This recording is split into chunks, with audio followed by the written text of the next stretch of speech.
शिव जी के डमरू की कहानी बहुत रहस्यमय और गूढ़ है।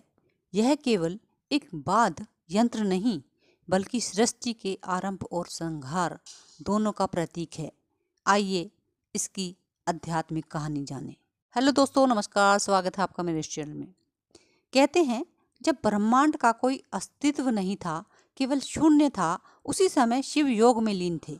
अचानक शिव ने अपना डमरू बजाया और उससे ध्वनि उत्पन्न हुई।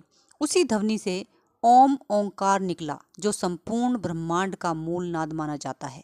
यही ओंकार से ही ब्रह्मा, विष्णु और महेश की सृष्टि की शक्तियां जागृत हुई।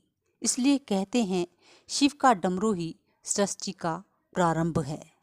शिव के डमरू से 14 बार नाद हुआ, जिसे माहेश्वर सूत्र कहते हैं।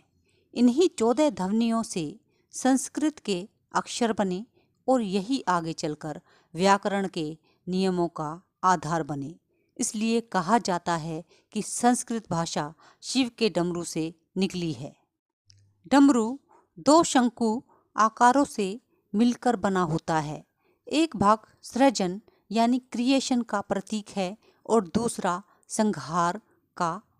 बीच में बंधी डोरी माया का प्रतीक है, जो इन दोनों को जोड़ती है। इसलिए जब शिव डमरू बजाते हैं तो अर्थ होता है जहाँ सृष्टि है वहाँ विनाश भी है, और दोनों एक ही चक्र के अंग हैं। जब शिव नटराज के रूप में तांडव करते हैं तो उनके एक हाथ में डमरू होता है। डमरू की नाद से सृजन और उनके चरणों की गति से संहार होता है। यह नृत्य जीवन के अनंत चक्र, जन्म और मृत्यु का प्रतीक है।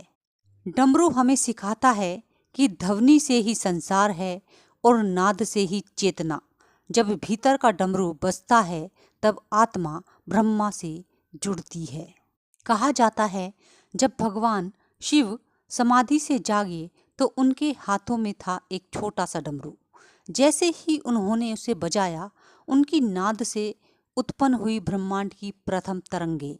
वहीं से शुरू हुआ सृष्टि का निर्माण और जन्म लिया ब्रह्मा, विष्णु, महेश आदि की शक्तियों ने। शिव का डमरू केवल एक वाद्य यंत्र नहीं, यह आत्मा और ब्रह्मा का सेतु है। जब भीतर का डमरू बजता है तो साधक संसार से ऊपर उठकर समव्य शिव के नाद में विलीन हो जाता है। हर धड़कन में वही नाद है, हर सांस में वही शिव है, क्योंकि जहाँ नाद है वही ब्रह्मा है। जय महादेव, जय भोलेनाथ।